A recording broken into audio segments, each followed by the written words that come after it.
உறவு கொண்டாடவும் உம்முடைய பிள்ளைகளோடு நான் இசைந்திருக்கவும் என் பழைய ஆண்டவரே ஆவிக்குரிய இந்த ஸ்தலத்தை எனக்கு கொடுத்து என்னை இவ்வளவாய் ஆசீர்வதித்திருக்கிறீரே, அதற்காக நான் நன்றி செலுத்துகிறேன்.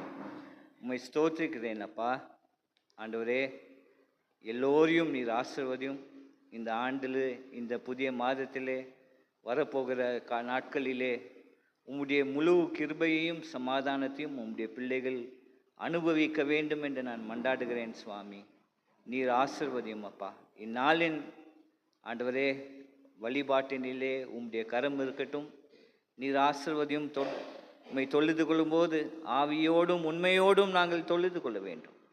அப்படியாக எங்களை நீர் பலப்படுத்தும். இயேசு கிறிஸ்துவின் திருப்பெயரிலே வேண்டுகிறோம் பிதாவே, ஆமென். அனைவருமாக சேர்ந்து பாமாலைகளிலே 9ஆம் பாமாலை, பூலோகத்தாரே யாவரும் என்கிற பாமாலை பாடு.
பிரியமானவர்களே, நாம் 19ஆம் பக்கத்தில் உள்ள திருவிருந்து ஆராதனை முறைமையை பின்பற்றலாம்.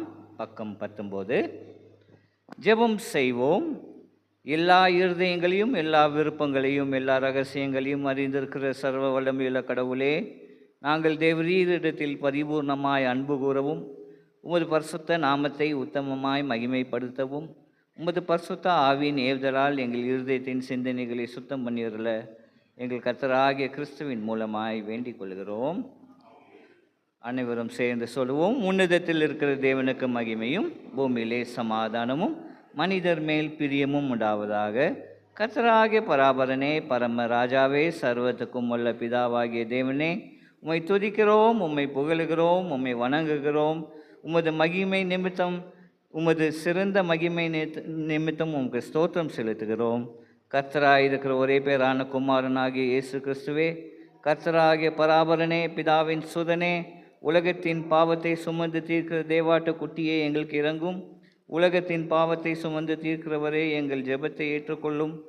தேவனாகிய பிதாவின் வலது பாசத்தில் வீற்றிருக்கிறவரே எங்களுக்கு இறங்கும். நீரே பரிசுத்தர், நீரே கர்த்தர். இயேசு கிறிஸ்துவே தேவரீர் ஒருவரே பரிசுத்தாவியோடே தேவனாகிய பிதாவின் மகிமையிலே உன்னதமானவராயிருக்கிறீர். ஆமேன். பக்கம் 20. சகோதர சகோதரிகளே, நாம் இப்பொழுது கடவுளுடைய மகா பரிசுத்த வசனத்தை கேட்கவும் ஆண்டவருடைய சரீரத்தை இரத்தத்தையும் பெற்றுக்கொள்ளவும் இங்கே கூடி வந்திருக்கிறோம். உத்தம மனஸ்தாபத்தோடும் விசுவாசத்தோடும் அவரிடத்தில் கிட்டி சேர்வதற்காக கடவுளுடைய கிருபையை தேடி முழங்கால் படியிட்டு அமைதியாக நம்மை நாமே சோதித்தறிவோமாக. உங்கள் பாவங்களின் நிமித்தம் முழு இருதயத்தோடே உண்மையாய் மனஸ்தாபப்பட்டு பிறரிடத்தில் அன்பும் சிநேகமுமாயிருந்து இனி கடவுளுடைய கற்பனைகளை கைக்கொண்டு புதிதாக்கப்பட்டவர்களாய் அவருடைய பரிசுத்த மார்க்கத்தில் நடப்போம் என்று தீர்மானித்திருக்கின்ற நீங்கள், நமது ஆண்டவர் இயேசு கிறிஸ்துவின் மூலமாய் சர்வ வல்லமையுள்ள கடவுளோடு ஒப்புரவாகும்படி மறுபடியும் உங்கள் பாவங்களை மனத்தாழ்மையாய் அறிக்கை எடுங்கள். சேர்ந்து சொல்லுவோம். பரமபிதாவே, உமக்கு விரோதமாகவும் எங்கள் அயலாருக்கு விரோதமாகவும் பாவம் செய்தோம் என்று அறிக்கை இடுகிறோம். ஒளியில் நடவாமல் இருளில் நடந்து வந்தோம். கிறிஸ்துவின் நாமத்தை சொல்லியும் தீமை விட்டு விலகவில்லை. எங்களுக்கு இறங்க வேண்டும் என்று உம்மிடம் மன்றாடுகிறோம். இயேசு கிறிஸ்துவின் நிமித்தம் எங்கள் பாவங்கள் எல்லாவற்றையும் மன்னியும். உமது பரிசுத்த ஆவியினால் எங்களை சுத்திகரித்து எங்கள் மனசாட்சியை உயிர்ப்பித்தருளும். உம்முடைய பரிசுத்த நாமத்துக்கு மகிமை உண்டாகும்படி நாங்கள் இனி புது ஜீவனுள்ளவர்களாய் உமக்கு ஊழியம் செய்யத்தக்கதாக மற்றவர்களுக்கு மன்னிக்க எங்களுக்கு உதவி புரியும். இயேசு கிறிஸ்துவின் மூலமாய் தமிழத்தில் உண்மையாய் மனம் திரும்புகிற யாவருக்கும் அருளப்படுகிற கிருபை நிறைந்த அருள் வாக்கை கேளுங்கள். வருத்தப்பட்டு பாரம் சுமக்கிறவர்களே, நீங்கள் எல்லாரும் என்னிடத்தில் வாருங்கள், நான் உங்கள் கிளைப்பாறுதல் தருவேன். தேவன் தம்முடைய ஒரே பேரான குமாரனை விசுவாசிக்கிறவன் எவனோ அவன் கெட்டு போகாமல் நித்திய ஜீவனை அடையும்படிக்கு அவரை தந்தருளி இவ்வளவாய் உலகத்தில் அன்பு கூர்ந்தார். பாவிகளை ரட்சிக்க கிறிஸ்து இயேசு உலகத்தில் வந்தார் என்கிற வார்த்தை உண்மையும் எல்லா அங்கீகரிப்புக்கும் பாத்திரமானது.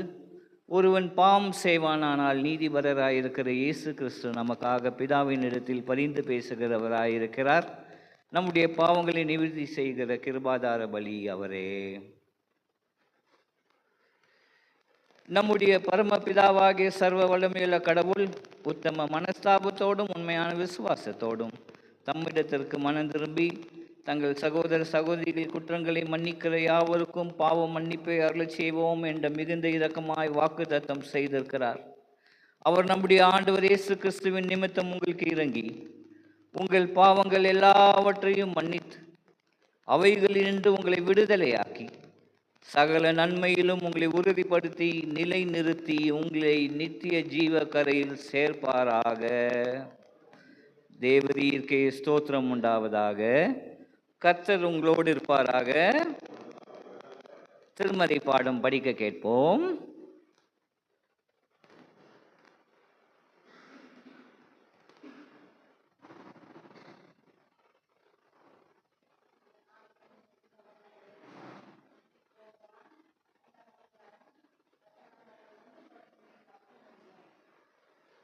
யோவான் 5ஆம் அதிகாரம் வசனங்கள் 1 தொடங்கி 10 முடிய. இவைகளுக்கு பின்பு யூதருடைய பண்டிகை ஒன்று வந்தது. அப்பொழுது இயேசு எருசலேமுக்கு போனார். எபிரேய பாஷையில் பெதஸ்தா எண்ணப்பட்ட ஒரு குளம் எருசலேமில் ஆட்டு வாசலின் அருகே இருக்கிறது. அதற்கு 5 மண்டபங்கள் உண்டு. அவைகளிலே குருடர், சப்பானிகள், சூம்பின உருப்புடையவர்கள் முதலான வியாதிக்காரர் அநேகர் படுத்திருந்து தண்ணீர் எப்பொழுது கலங்கும் என்று காத்து கொண்டிருப்பார்கள். ஏனெனில் சில சமயங்களிலே தேவதூதன் ஒருவன் அந்த குளத்திலே இறங்கி தண்ணீரை கலக்குவான். தண்ணீர் கலங்கின பின்பு யார் முந்தி அதில் இறங்குவானோ அவன் எப்பேற்பட்ட வியாதியஸ்தனாய் இருந்தாலும் சுஸ்தமாவான். 38 வருஷம் வியாதி கொண்டிருந்த ஒரு மனுஷன் அங்கே இருந்தான். படுத்திருந்த அவனை இயேசு கண்டு அவன் வெகு காலமாய் வியாதியஸ்தன் என்று அறிந்து அவனை நோக்கி, சொஸ்தமாக வேண்டுமென்று விரும்புகிறாயா என்று கேட்டார். அதற்கு வியாதியஸ்தன், ஆண்டவரே, தண்ணீர் கலக்கப்படும் போது என்னை குளத்தில் கொண்டு போய் விடுவதற்கு ஒருவரும் இல்லை. நான் போகிறதற்குள்ள வேறொருவன் எனக்கு முந்தி இறங்கி விடுகிறான் என்றான். இயேசு அவனை நோக்கி, எழுந்திரு, உன் படுக்கையை எடுத்து கொண்டு நட என்றார். உடனே அந்த மனுஷன் சுஸ்தமாகி தன் படுக்கையை எடுத்து கொண்டு நடந்து போனான். அந்த நாள் ஓய்வு நாளாயிருந்தது. ஆதலால் யூதர்கள் குணமாக்கப்பட்டவனை நோக்கி, இது ஓய்வு நாளாயிருக்கிறதே, படுக்கை எடுத்து கொண்டு போகிறது உனக்கு நியாயம் அல்ல என்றார்கள் என்றார் என்பது வாசிக்க வேண்டிய வேத படம் வாசித்தாயிற்று.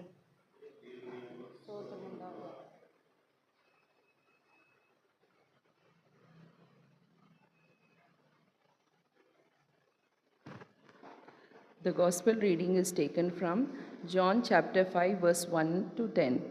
After this there was a feast of Jews, and Jesus went up to Jerusalem. Now there is in Jerusalem by the sheep gate a pool in Aramaic called Bethesda, which has 5 roofed colonnades. In these they lay a multitude of invalids, blind, lame, and paralyzed. One man was there who has been invalid for 38 years.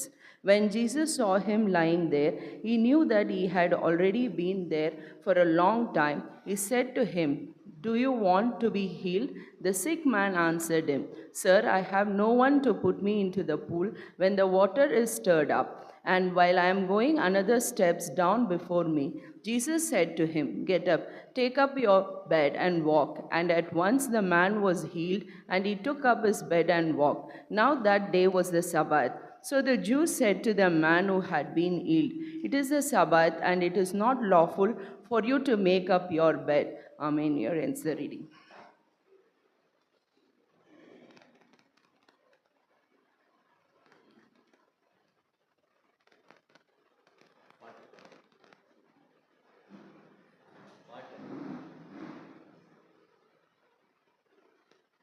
அனைவருமாக சேர்ந்து கீர்த்தனை எண் 73 இயேசுவையை துதி செய்.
நாளின் செய்தியை நம்முடைய அருமையான Charles ஐயா பகிர்ந்து கொள்வார்.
ஜெபம் செய்வோம்.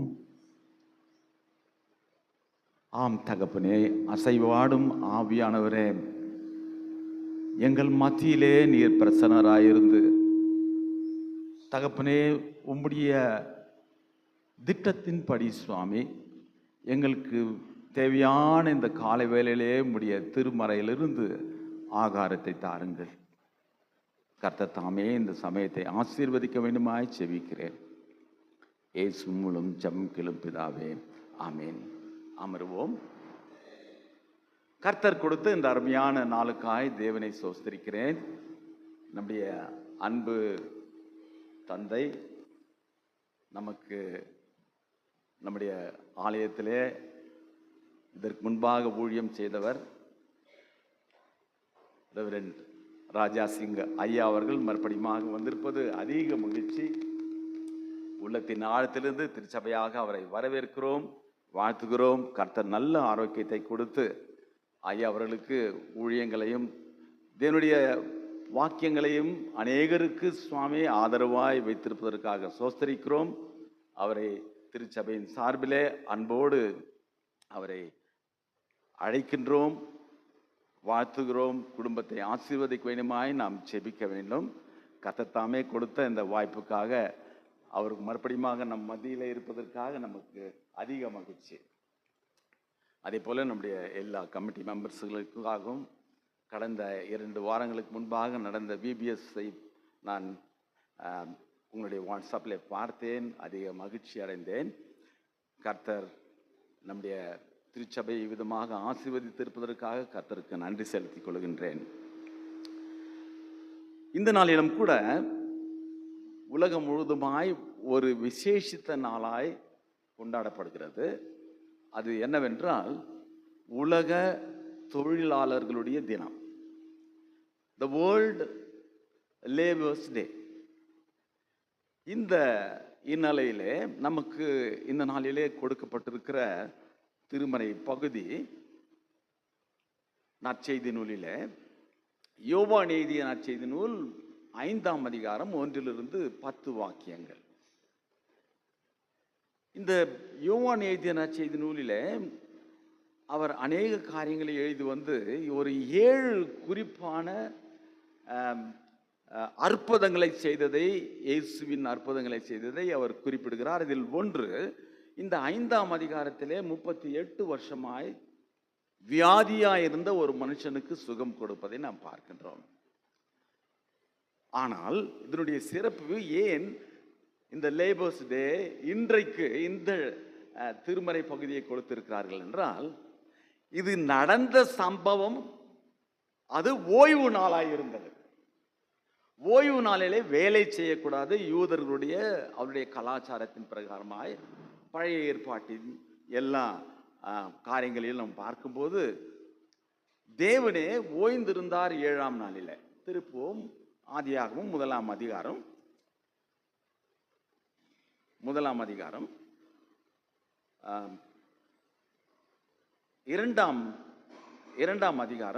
3ஆம் வாக்கியத்தில் தேவன் தாம் சிருஷ்டித்து உண்டு பண்ணின தம்முடைய கிரியைகள் எல்லாம் முடித்த பின்பு அதிலே ஓய்ந்திருக்கும்படி யால் தேவன் 7ஆம் நாளை ஆசீர்வதித்து அதை பரிசுத்தப்படுத்தினார். தேவன் ஓய்வு நாளை ஆசீர்வதித்து அவர் பரிசுத்தப்படுத்தி அதை ஓய்வு நாள் என்று கட்டளையிடுகிறார். என்றால் ஓய்வு நாளிலே தேவனை ஆராதிக்க வேண்டும். இதுதான் அதனுடைய நோக்கமே. நீங்கள் ஓய்வு நாளிலே எந்த வேலையும் செய்யக்கூடாது என்று அல்ல, ஆனால் வேலை செய்வதனாலே ஆராதிப்பதை அது இடைஞ்சலாயிருக்கும். ஆகையினால தேவனை முழுமையாக ஆராதிப்பதற்கென்று பிரதிக்கப்பட்ட ஒரு நாள் அது. ஆனால் இந்த இடத்துல என்ன நடக்குது என்றால், இயேசு கிறிஸ்து ஏறக்குரிய 37 அற்புதங்களை செய்ததாக 4 சுவிசேஷத்திலும் பார்க்கிறோம். அதிலே சிறப்பாக 7 அற்புதங்கள் ஓய்வு நாளிலே செய்திருக்கிறார். அப்பொழுது என்ன அர்த்தம் என்றால், தேவன் கொடுத்த கட்டளையை மீறினாரா? இல்லை. இயேசு கிறிஸ்து ஒரு புதிய திருப்பத்தை கொடுக்கிறார். தேவனை ஆவியோடும் உண்மையோடும் நாம் தொழுது கொள்ள வேண்டும். இது எப்பொழுதெல்லாம் என்றால் எல்லா 7 நாளிலும் சிறப்பாக அதற்கென்று நாம் ஒரு நாளை தேர்ந்தெடுத்து அதிலே இவரை தொழுது கொள்ள வேண்டும் என்ற நோக்கத்தோடு தான் தேவன் கொடுத்த கட்டளை இது. ஆனால் அதை ஒரு பெரிய எப்படி சொல்கிறது ட்ரெடிஷனலாக மாற்றி வைத்து என்ன செய்தார்கள்? யூதர்கள் ஒரு வேலையும் செய்யக்கூடாது, எந்த வேலையும் செய்யக்கூடாது. ஒரு ஆடு மாடு எது கீழ்வதாலும் அதை தூக்கக்கூடாது. சாப்பிடும் போது கூட நான் சில நாட்களின் முன்பாக அதை வாசித்து பார்த்தேன். சாப்பிடும் போது 6 மணி, அவர் சாயங்காலம் 6 மணிக்கு தான் அவங்களுக்கு ஓய்வு நாள் துவங்கிவிடும். வெள்ளிக்கிழமை சாயங்காலம் இல்லை, வெள்ளிக்கிழமை சாயங்காலம் 6 மணிக்கு. இப்போ நீங்கள் சாப்பாடு எடுக்கும்போது 6 மணி ஆயிடுச்சுன்னா அதை சாப்பிடக்கூடாதுங்களா? வாயில் 6 மணிக்கு சாப்பாடு எதுனா உள்ள எதுனா நீங்கள் சாப்பிட்டு இருக்கும்போது 6 மணி ஆயிடுச்சுன்னா விழுங்கக்கூடாது. இது எவ்வளவு பெரிய பயங்கரமான சூழ்நிலை ஆயிடுச்சுன்னா பெண்கள் கண்ணாடியை கூட பார்க்கக்கூடாது ஓய்வு நாளில். இது மாதிரி என்ன ஆயிடுச்சு, ஓய்வு நாள்ல ஜனங்களுக்கு எல்லாருக்கும் பயம், என்ன செய்யுதுன்னு தெரியல. ஆனால் இயேசு கிறிஸ்து பிரேக்ஸ் த்ரூ த ட்ரெடிஷன். என்ன பிரேக்ஸ் த்ரூ பண்ணார்? ஓய்வு நாளிலே வேலை செய்தார். என்ன வேலை செய்தார்? மக்களுக்கு உதவி செய்தார், விடுதலை கொடுத்தார். அவர்களை என்ன செய்தார் என்றால், துன்பப்படுகிறவர்களுக்கு அவர் என்ன செய்கிறார் என்றால் அவர்களை சுகமாக்குகின்றார், குணமாக்குகின்றார், ஆசீர்வதிக்கிறார். ஆக திருமறையில நேற்று நான் இதை வாசித்து பார்த்தேன். ஆதியாகமம் 1ஆம் அதிகாரம் முதல் அதிகாரத்திலே 28ஆம் வாக்கியத்தில் 28ஆம் வாக்கியத்தில் என்ன பின் ஆ ஆ ஆ ஆ ஆ ஆ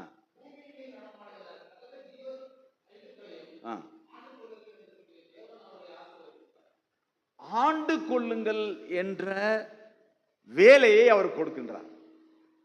இந்த பூமியை முழுவதுமாய் ஆளுகை செய்ய கர்த்தர் மனிதனுக்கு ஒரு வேலையை கொடுத்து, அதே போல 2ஆம் அதிகாரம் ஆதியாகமம் 2ஆம் அதிகாரம் 15ஆம் வாக்கியத்தில் தேவனாகிய கர்த்தர் மனுஷனை ஏதேன் தோட்டத்தில் அழைத்து கொண்டு வந்து அதை பண்படுத்தவும் காக்கவும் வைத்தார்.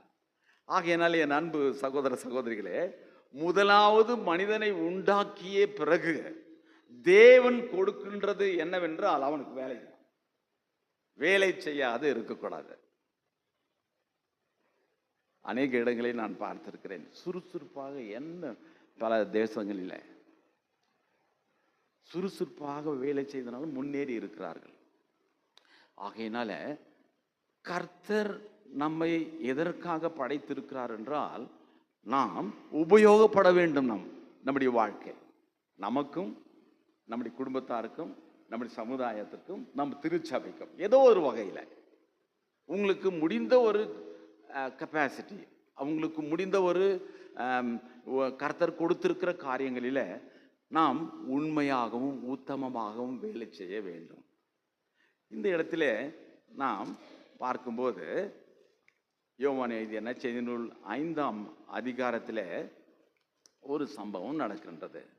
என்னவென்றால், யூதருடைய பண்டிகை வந்தால் அநேக யூத மக்கள், அங்கு இருக்கிற மக்கள் அனைவரும் அந்த இடத்துல பண்டிகைக்கு வந்தே வர வேண்டும். குறிப்பாக குடும்பமாக வருவார்கள்.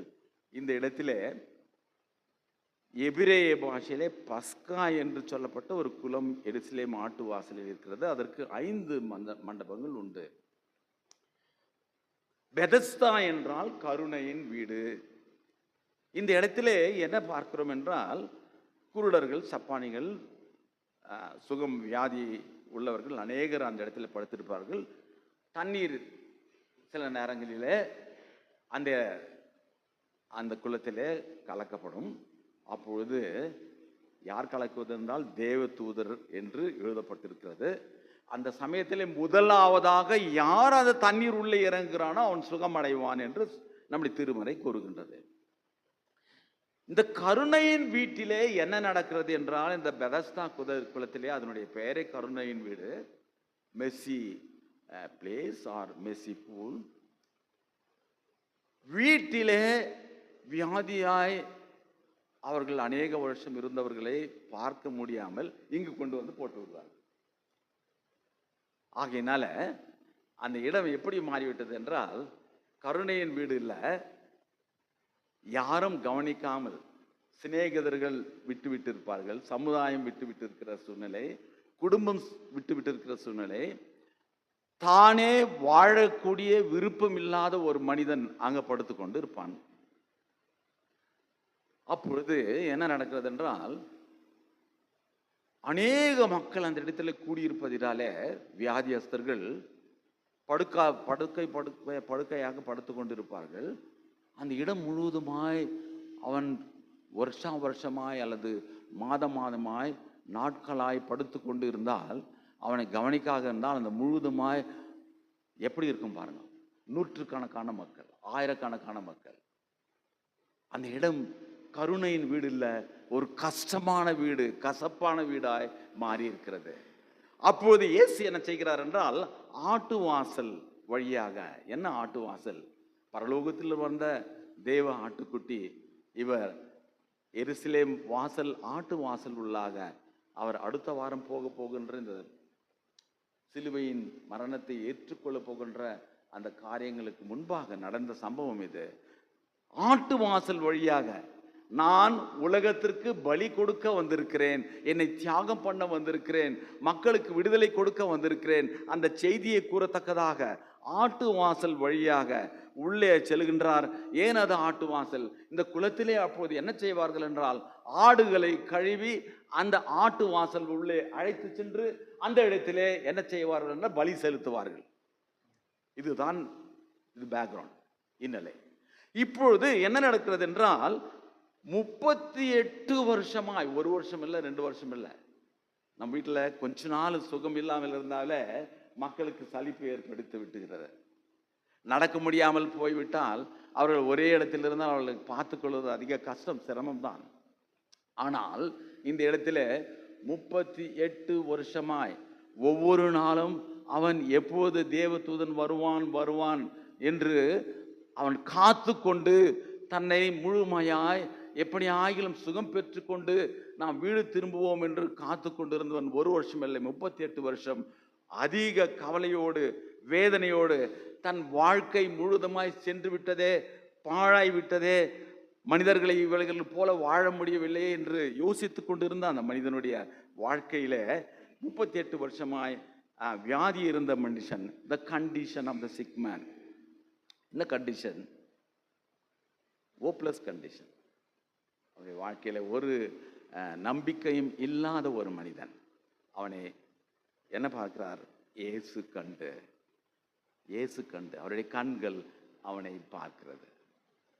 இந்த காலை வேளையில கூட நம்முடைய சூழ்நிலையின் காரணமாக நாம் என்ன விதமாக இந்த இடத்திலே வந்திருக்கிறோம்?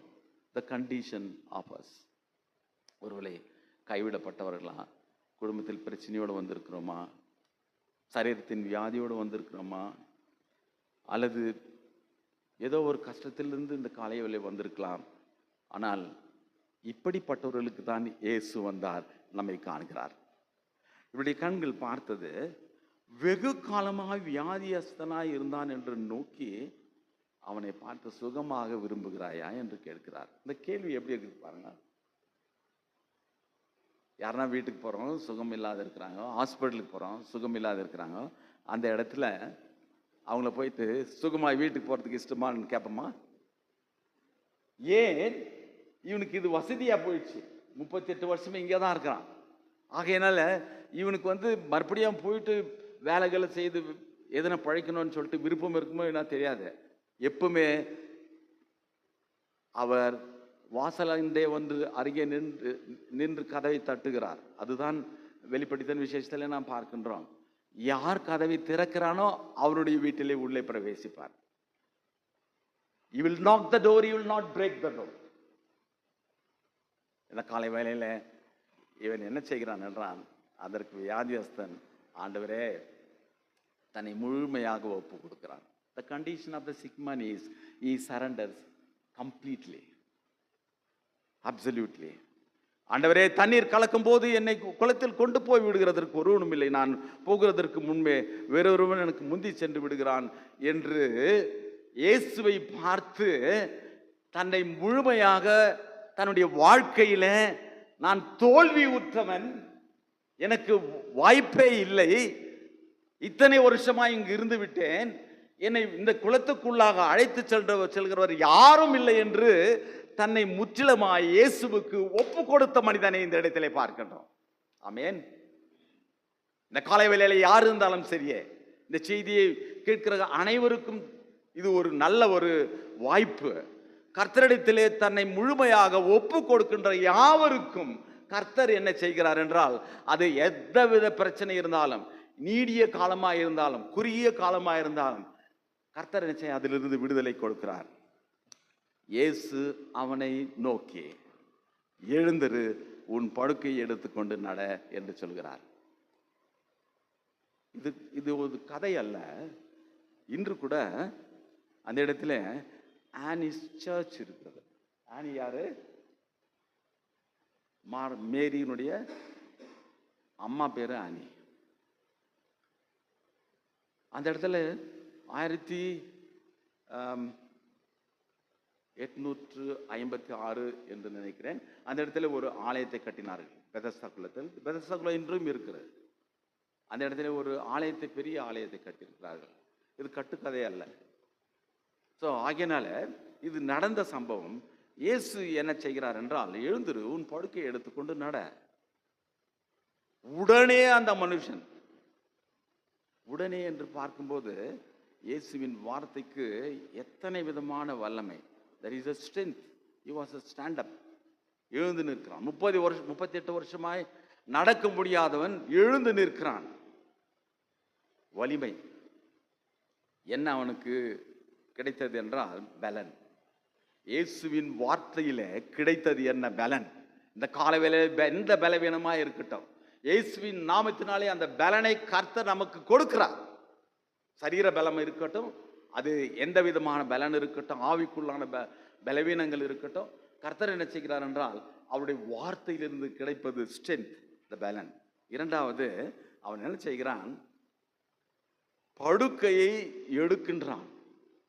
38 வருஷம் ஒருத்தன் செட்டில் ஆகிட்டுக்கிறான்னா எதெல்லாம் வச்சிருந்துப்பான் பாருங்க, சுத்திலாம் எவ்வளோ அவன்கிட்ட இருந்து என்னென்ன பொருட்கள் வச்சிருந்துப்பான், அதெல்லாம் எடுத்து கொள்கின்ற பலன். 38 வருஷம் அவன் இருந்ததை அவர் என்ன செய்யறாருன்னா, இன்னொரு வார்த்தை சொல்லாம கெப்பாசிட்டி, அவனுக்கு திறன் இருந்தது, திறன் கொடுத்து விட்டார். அவனுடைய சுகவீனத்திற்கு ஒரு விடுதலை கொடுக்கின்ற ஒரு திறன், அது சக்தியை கொடுக்கின்றார். மூன்றாவதாக வாக். இந்த லோடு, இந்த ஹெவி, இந்த இத்தனை சாமான்களை எடுத்துட்டு நடக்கக்கூடிய பவர், சக்தியை கொடுக்கின்றார். Strength, capacity and power. எதற்கு? இயேசுவின் வார்த்தைக்கு. ஆமென்.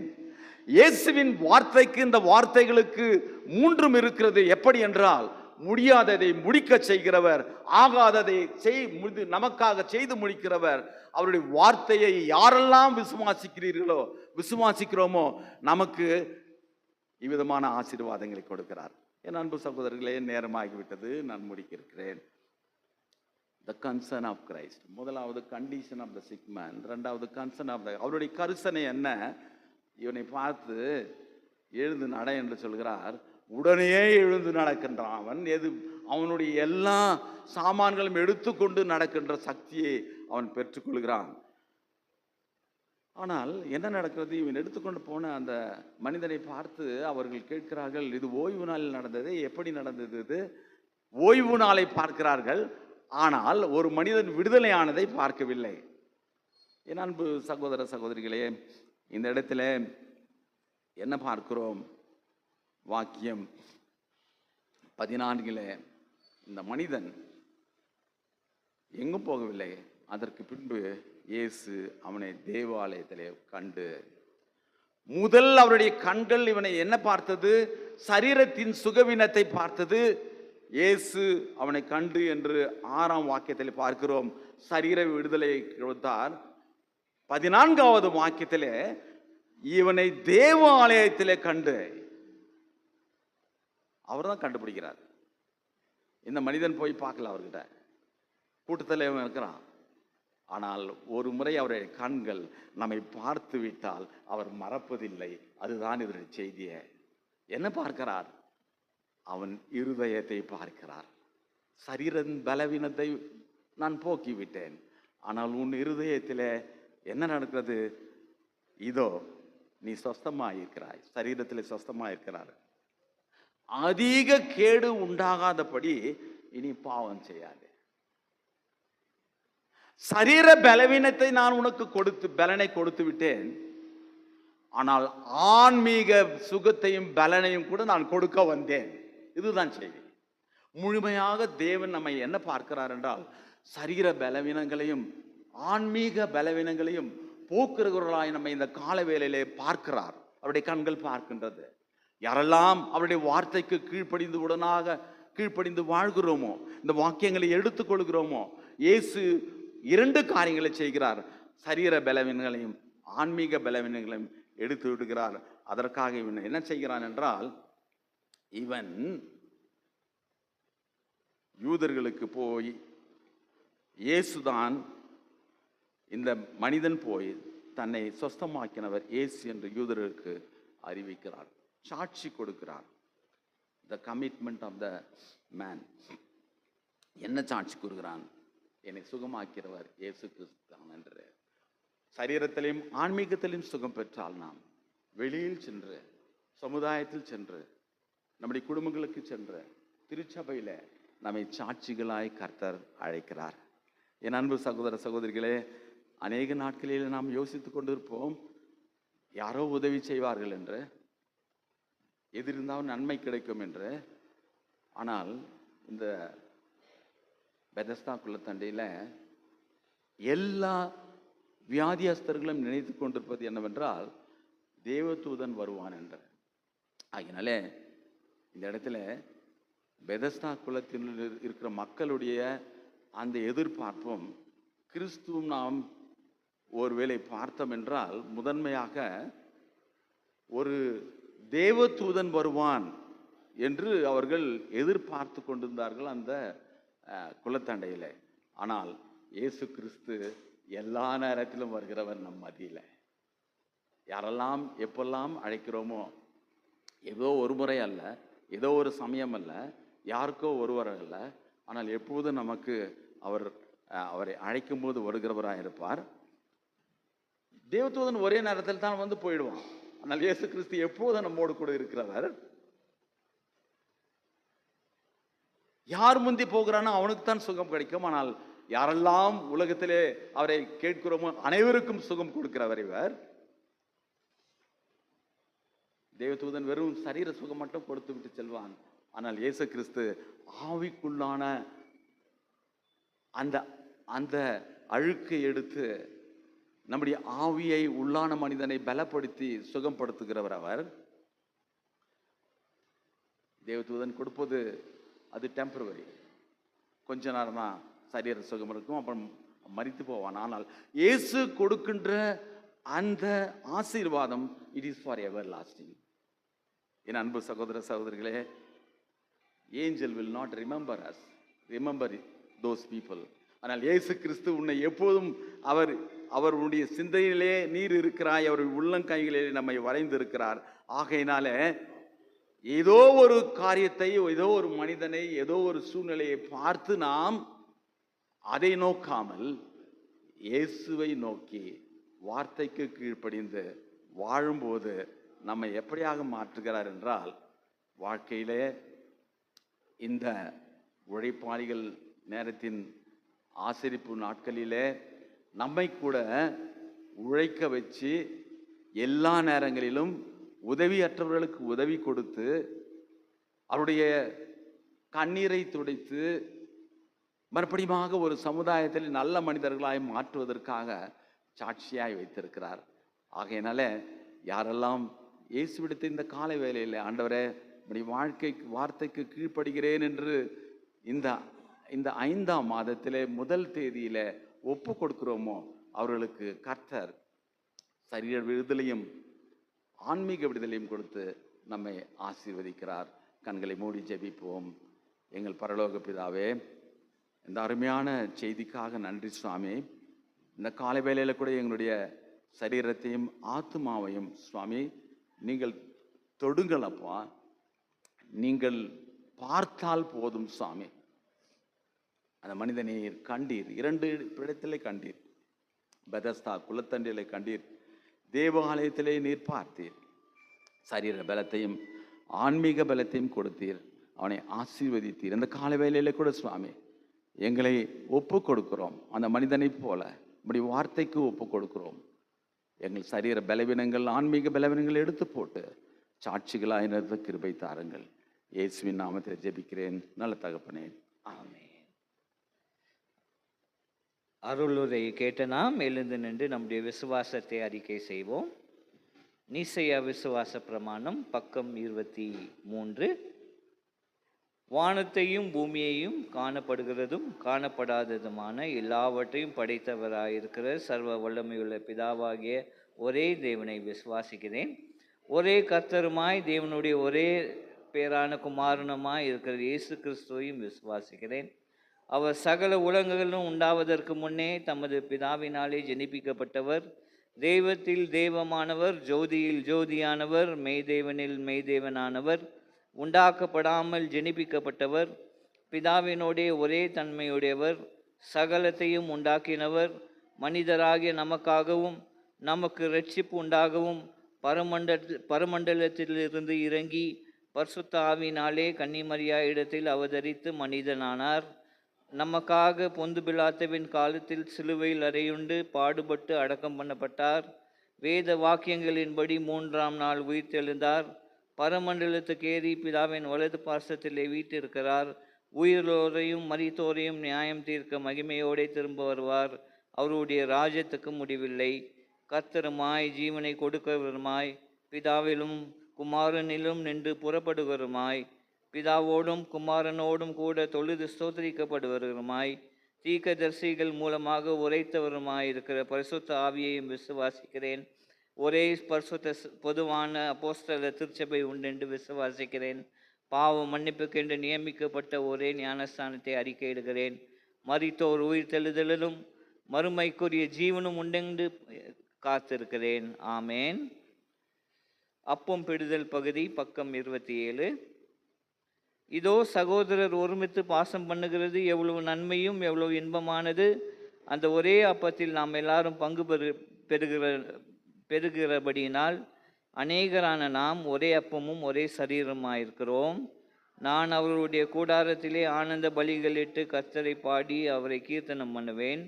கடவுளுடைய சமாதானம் உங்களோடு கூட இருப்பதாக.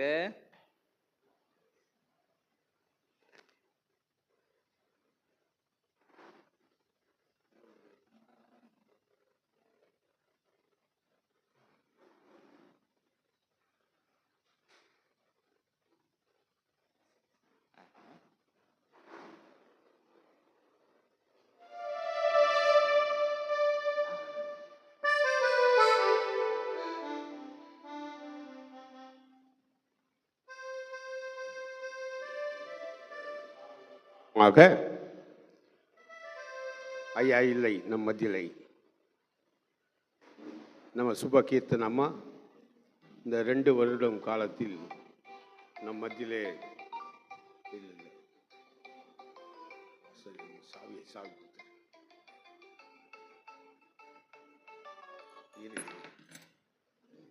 சாவி சாவி கொடுத்துருக்கு. ஹலோ, இதை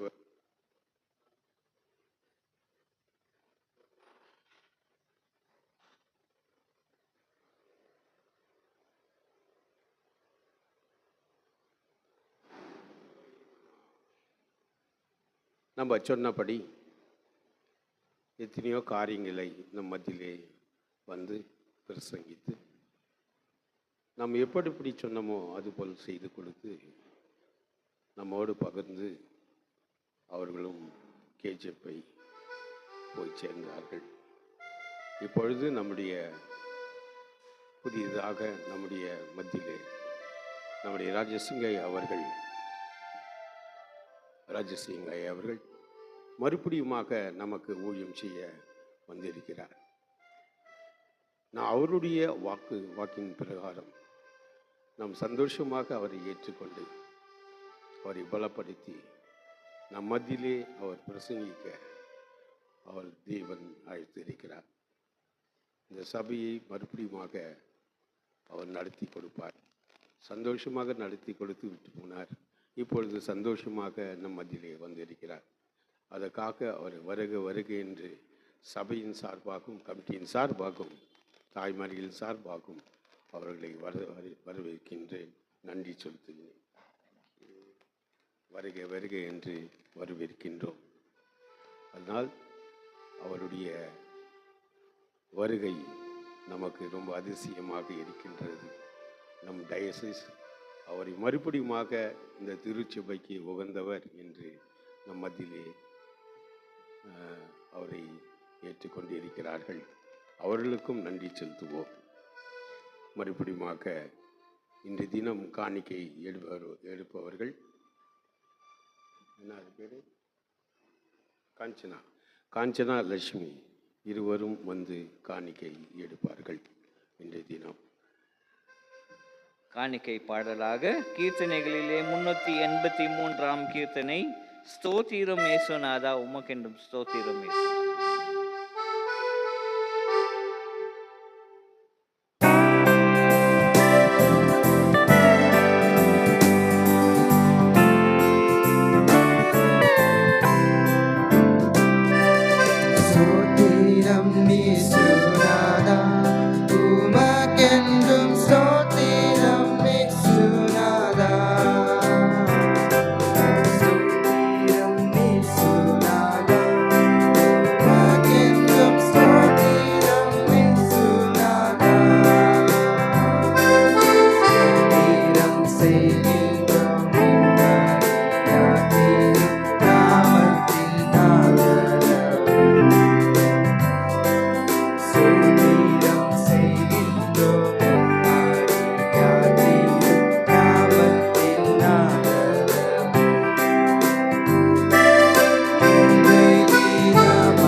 பரிசுத்த பிதாவே, உமது கிருபாசன தண்டையில் பிரவேசிப்பதற்கு புதிதும் ஜீவனுமான மார்க்கத்தை உமது அருமையான குமாரனின் இரத்தத்தினால் எங்களுக்கு உண்டு பண்ணினீரே.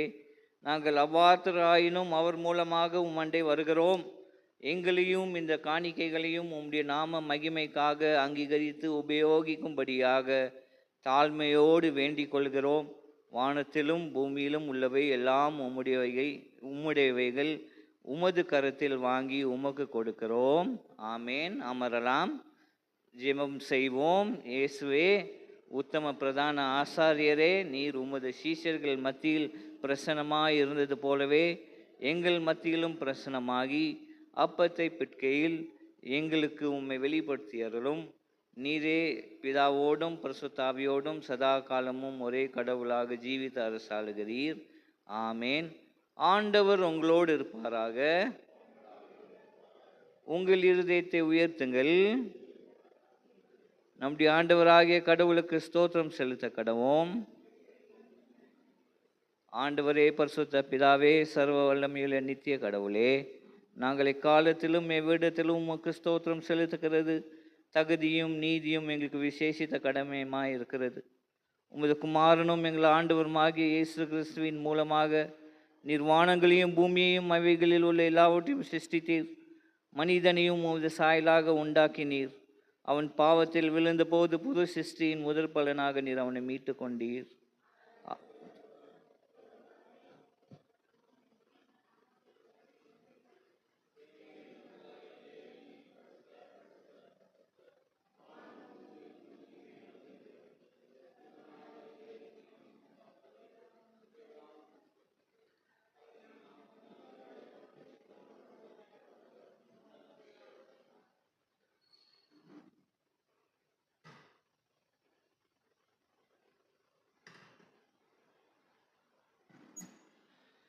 ஆம் பிதாவே, நீர் பரிசுத்தர், நீர் ஸ்தோத்தரிக்கப்பட்டவர்.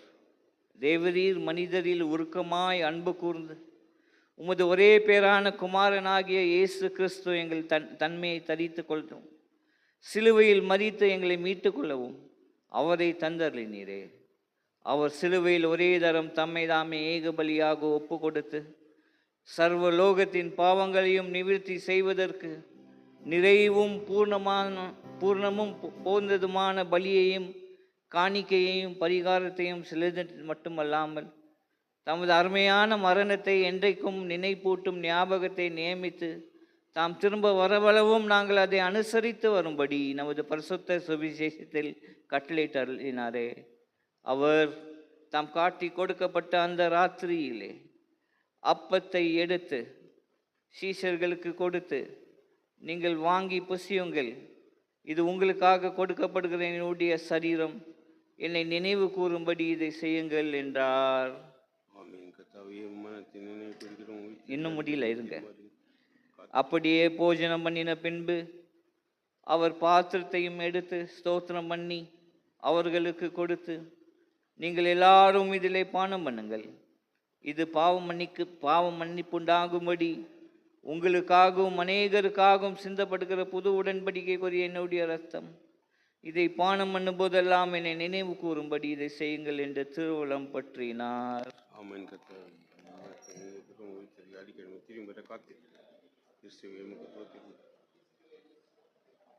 ஆதலால் பிதாவே, உமது குமாரனாகிய எங்கள் ஆண்டவரின் அருமையான பாடுகளையும் மரணத்தையும் மகிமையான உயிர்த்தெழுதலையும் பரமேறுதலையும் நினைவு கூர்ந்து உமது அடியார்களாகிய நாங்கள் அவருடைய கட்டளையின்படியே அவர் திரும்ப வரவலும் அவரை நினைவு கூர்ந்து இதை செய்கிறோம்.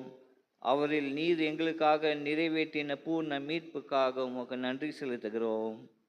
கர்த்தாவே, எங்கள் தேவனே, உம்மை துதிக்கிறோம், உம்மை புகழ்கிறோம், உம்மை மகிமைப்படுத்துகிறோம். இரக்கமுள்ள பிதாவே, நாங்கள் பெற்கிற அப்பம் கிறிஸ்துவினுடைய சரீரத்தின் ஐக்கியமாயும் நாங்கள் ஆசிர்வதிக்கிற பாத்திரம் கிறிஸ்துவினுடைய இரத்தத்தின் ஐக்கியமாய் இருக்கும்படி எங்களையும் நீரை தந்த இந்த அப்பத்தையும் திராட்சை ரசத்தையும் உமது பரிசுத்த ஆவியால் பரிசுத்தப்படுத்த வேண்டும் என்று மிகுந்த தாழ்மையோடு பிரார்த்திக்கிறோம். நாங்கள் எல்லாரும் எங்கள் ஆண்டவர் கிறிஸ்துவில் கூட்டி இணைக்கப்பட்டவர்களாகி விசுவாசத்தில் ஒருமைப்படவும் தலையாகி அவருக்குள் எல்லாவற்றிலையும் வளரவும் கிருபை செய்யும். அவரோடு பரிசுத்த ஆவியோடும் ஐக்கியமாய் இருக்கிற சர்வ வல்லமையுள்ள பிதாவாகிய உமக்கு அவர் மூலமாய் சகல கனமும் மகிமையும் என்றென்றைக்கும் உண்டாவதாக. ஆமென். நமது இரட்சகராகிய கிறிஸ்து கற்பித்தபடி அவரில் நமக்கு அருளப்பட்ட தைரியத்தோடே சொல்லுவோம். பரமண்டலில் இருக்கிற எங்கள் பிதாவே, உம்முடைய நாமம் பரிசுத்தப்படுவதாக, உம்முடைய ராஜ்யம் வருவதாக, உம்முடைய சித்தம் பரமண்டலத்திலே செய்யப்படுகிறது போல பூமியிலேயும் செய்யப்படுவதாக. அன்றென்றுள்ள எங்கள் அப்பத்தை எங்களுக்கு தாரும். எங்களுக்கு விரோதமாய் குற்றம் செய்கிறவர்களுக்கு நாங்கள் மன்னிக்கிறது போல எங்கள் குற்றங்களை எங்களுக்கு மன்னியும். எங்களை சோதனைக்குள் பிரவேசிக்க பண்ணாமல் தீமை என்று எங்களை ரட்சித்து கொள்ளும். ராஜ்யம் வல்லமை மகிமை என்றென்றைக்கும் உடையவைகளே. ஆமென். சேர்ந்து சொல்வோம். இரக்கமுள்ள கர்த்தாவே, எங்கள் சுயநீதியை நம்பி நாங்கள் உம்முடைய பந்தியில் சேர துணியாமல் தேவருடைய அளவற்ற இரத்தத்தை நம்பி சேருகிறோம்.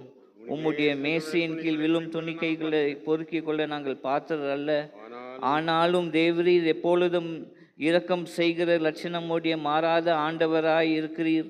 ஆகையால் கிருபையுள்ள கர்த்தாவே, உமது அருமையான குமாரனாகிய இயேசு கிறிஸ்துவின் விலைமதியாத சரீரத்தாலும் இரத்தத்தாலும் எங்கள் பாவமுள்ள சரீரமும் ஆத்துமாவும் சுத்தமாகி எப்பொழுதும் நாங்கள் அவருக்குள்ளும் அவர் எங்களுக்குள்ளும் வாசமாய் இருப்பதற்கு ஏற்ற விதமாய் அவருடைய சரீரத்தை புசித்து அவருடைய இரத்தத்தை பானம் பண்ண எங்களுக்கு கிருபை செய்தருளும்.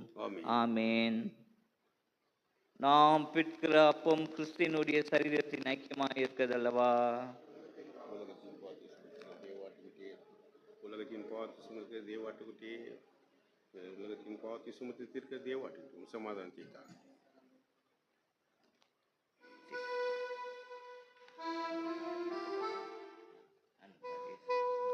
இன்னொரு அறிக்கை, திருவிருந்து எடுத்த உடனே ஐயா வந்து இந்த பெஞ்சுக்கை அபிஷேகம் செய்வார்.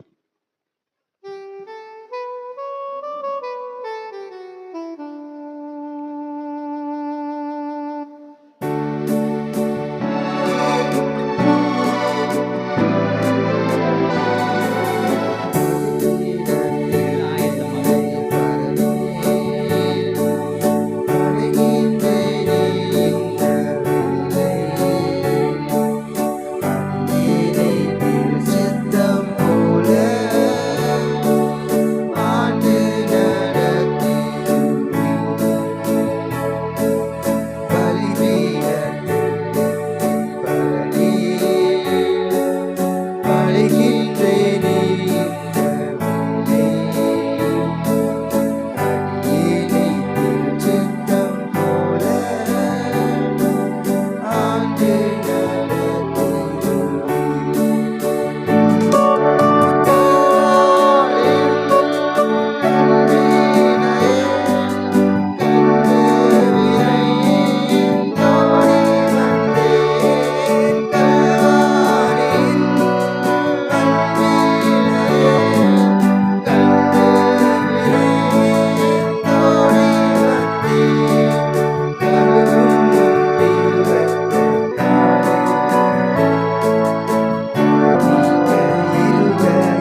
நான் இந்த திருச்சபையிலே காலடி எடுத்து வைக்கிற போதே கடவுள் ஒரு பெரிய ஆசீர்வாதத்தை இந்த திருச்சபைக்கு கொடுத்துருக்கிறார்.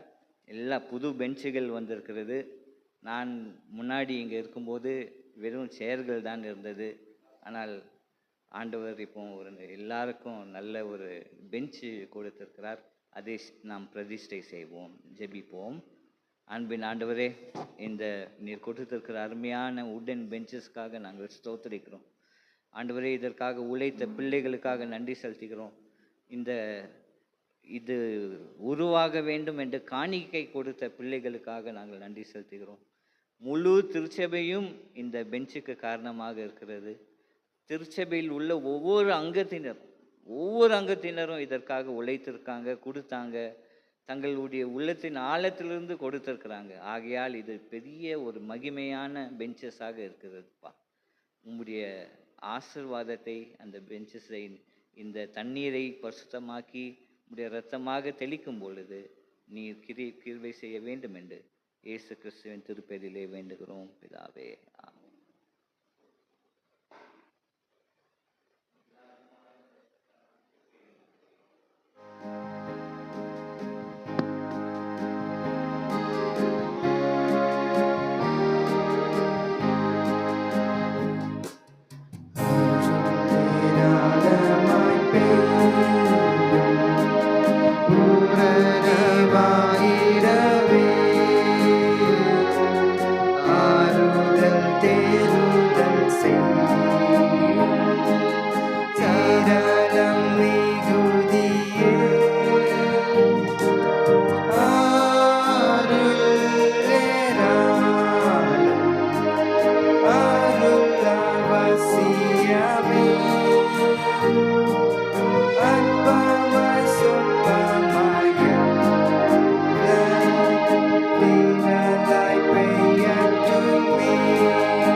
செய்வோம். அன்பின் ஆண்டவரே, இந்த புதிய மாதத்தை காண கொடுத்த தயவுக்காக உம்மை ஸ்தோத்திரிக்கிறோம். உமக்காக இங்கே உம்மை தேடி வந்திருக்கிற ஒவ்வொருவரையும் நீர் ஆசீர்வதியும். ஆண்டவரே, வர தடைப்பட்டவர்களையும் நீர் ஆசீர்வதித்து, எல்லாரும் அந்நாளுக்கென்று கூலி வேலை செய்கிற பிள்ளைகள்ப்பா, எல்லாருக்கும் நீர் நல்ல ஆசீர்வாதம் தரணும் என்று நாங்கள் மன்றாடுகிறோம் சுவாமி. யாருமே ஆண்டவரே உதாசீனப்படுத்தப்படாதபடிக்கு எல்லாருக்கும் உங்களுடைய இரக்கம் தேவை, எல்லாருக்கும் உங்களுடைய கிருபை தேவை. எல்லாரும் நல்ல ஃபைனான்சியலாக ஸ்டேபிளாக இருக்கணும் சுவாமி. போதுமான அளவுக்கு பண வசதி, தேவையான உணவு, இருப்பிடம், எல்லாமே நீர் பராமரிப்பு எல்லாத்தையும் சரியாக உங்களுடைய பிள்ளைகளுக்கு கொடுத்து அவங்களை நீர் ஆசீர்வதிக்கணும்ப்பா. அப்படியாய் நீர் பிள்ளைகளை ஆசீர்வதித்து அவங்களை பெருக பண்ணுங்கப்பா. அவங்க நல்ல ஃபைனான்சியலாக ஸ்ட்ராங்காக இருக்க நீர் கிருபைகளை தான். அவங்க செய்கிற உழைப்பில் ஆண்டவரே உம்முடைய கரம் இருக்கட்டும், வாங்குகிற ஊதியங்களிலே உம்முடைய கரம் இருக்கட்டும். ஆண்டவரே, உமக்கென்று அவங்க கொடுக்குற அந்த தசம பாகத்திலிருந்து பெரிய ஆசீர்வாதங்களை பெற்றுக்கொள்ள கிருபைகளை தான். உம்முடைய கருத்திலே ஒப்பு கொடுக்கிறேன் சுவாமி. நீர் ஆசீர்வாதியும் அப்பா. இயேசு கிறிஸ்துவின் திருப்பெயரிலே வேண்டுகிறேன் நல்ல பிதாவே, ஆமென். ஆசீர்வாதத்தை பெற்றுக்கொள்வோம். எல்லா புத்திக்கும் மேலான தேவ சமாதானம் உங்களோடு இருந்து நீங்கள் தேவனையும் அவருடைய குமாரனாகிய நம்முடைய நாதர் இயேசு கிறிஸ்துவைய பற்றிய அறிவிலும் அன்பிலும் நிலைத்திருக்கும்படி உங்கள் இருதயத்தையும் சிந்தனையும் காக்க கடவுது. பிதா, குமாரன், பரிசுத்தாவியாகிய எங்கள் வல்லமை பொருந்தின தேவனுடைய ஆசீர்வாதம் உங்களுக்குள்ளே இருந்து எப்பொழுதும் உங்களோடே நிலை